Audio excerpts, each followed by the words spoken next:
NATO, addio a Bagnoli.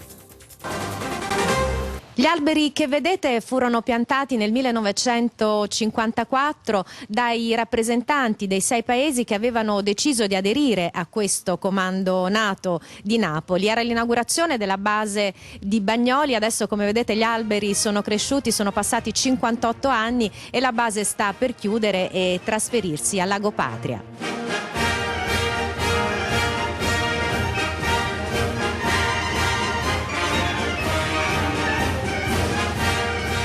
NATO Southern Command become a living spirit of the North Atlantic Treaty. Nelle parole del primo comandante Fetchler, l'inizio di una storia durata quasi 58 anni. Il 4 aprile del 54 la base NATO di Bagnoli, nata nel 40 come collegio Ciano della gioventù italiana del Littorio, diventava la casa napoletana del comando alleato per il Sud Europa.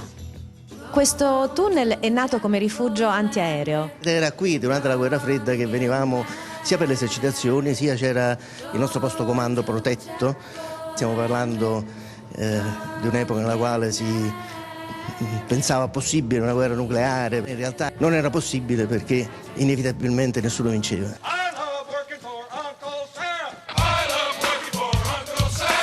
La guerra fredda fino all'inizio degli anni '80, le missioni di pace nella ex Jugoslavia a sostegno dell'ONU negli anni '90, le operazioni antiterrorismo e antipirateria dal 2000, la crisi libica del 2011 hanno visto in primo piano l'impegno di militari e civili dell'AF South, oggi diventato comando alleato interforze, allargato a 22 nazioni. La storia internazionale intrecciata con quella della città. 1, 2, 3, 4. Pule, pule. Come quando il presidente Kennedy nel 63 atterrò nella base di Bagnoli. L'elicottero di Kennedy atterrò proprio lassù. Nell'aeroporto e quindi poi con tutta la corte scese di qui, quindi la gente qui era una marea di gente. Noi stavamo lì, il palco è qui davanti al blocco, quindi c'erano transenne, alla fine non si capì più nulla, tutte le transenne volarono. E ancora oggi mi commuovo.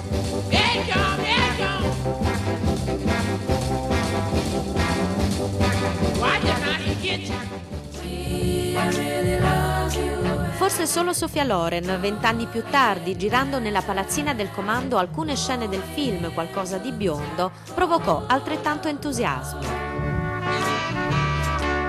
Molti parteciparono come comparse, praticamente in questa stanza. Anche gli americani conoscevano benissimo Sophia. Tutti, assolutamente tutti, non c'era barriera di nazionalità, tutti volevano far parte del film, ma più che altro per poter vedere, conoscere Sophia.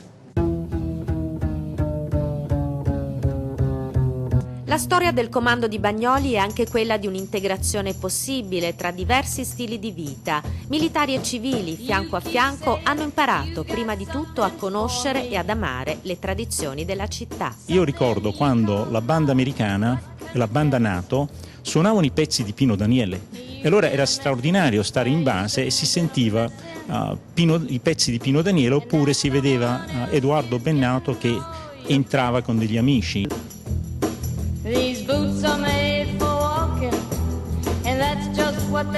Erano abituati a mangiare in particolare, non so se lei sa, la pizza come si fa in America, che è una cosa altissima, strapiena di tutto e di più, quintali di formaggio che loro chiamano mozzarella ma non lo è. E quando vedevano le nostre pizze napoletane, sottili, la guardavano scetticamente veramente. Quando sono andati via piangevano al pensiero di lasciare la nostra pizza.